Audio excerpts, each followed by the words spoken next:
An additional tool you're going to need for this is a pair of vice grips. So if you don't have some, go out and buy some before you try and install the crown. It's going to help you a bunch. So please get those. So if you're installing crown molding, you'll notice that it is the only part that you have received so far, other than the center beam, in theory, if you have one of those, that doesn't have pre-drilled holes in it. And that's because crown alignment is very difficult to get perfect if the unit isn't perfectly square.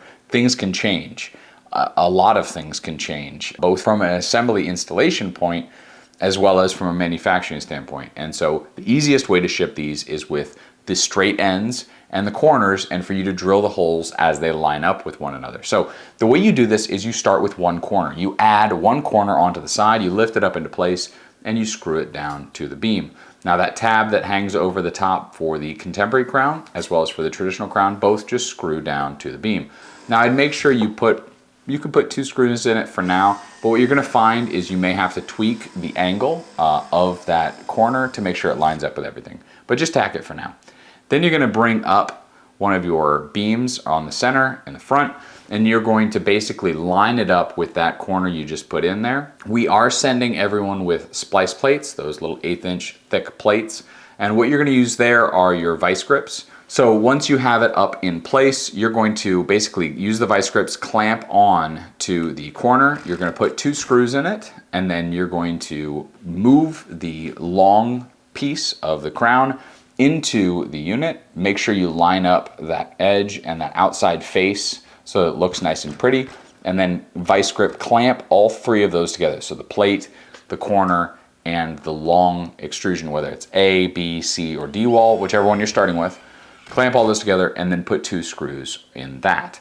On the traditional crown, you definitely need 2 screws. On the contemporary, you can get away with 1 screw on that splice plate and it'll look fine. Then you're gonna just repeat that process on all sides. So you're gonna bring up now your corner on the left side, or whichever side you're starting on, of that original. So the one that's missing from that side, that face. You're gonna bring it up, you're gonna clamp it in place, you're gonna do the same thing with the splice plates to merge it together, and you're gonna pin it down to the beam.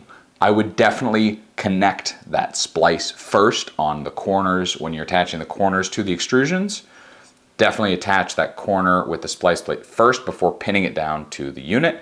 And that's pretty much it. You'll continue doing that on all sides, and then your crown is gonna look nice and pretty. If you do have an issue, please reach out to us, whether the corner isn't lining up perfectly. The one thing I will say is sometimes you'll end up with light gaps or misalignments, small misalignments.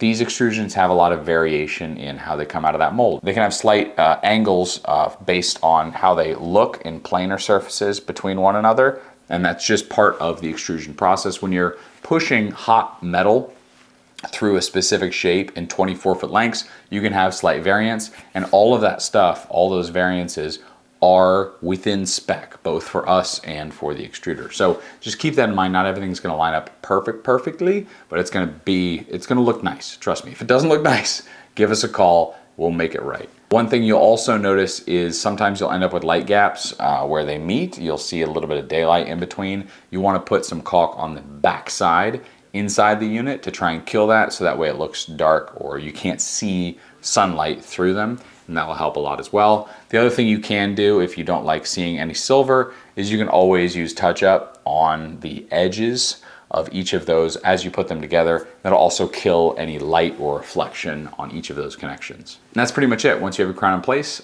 your unit should be done. Now, some people add the crown before the louvers, but either way, you're getting pretty close. So that's pretty much it. If you have any questions, check us out at theluxurypergola.com. You can find our phone number there or email. You can contact us and ask any questions you might have.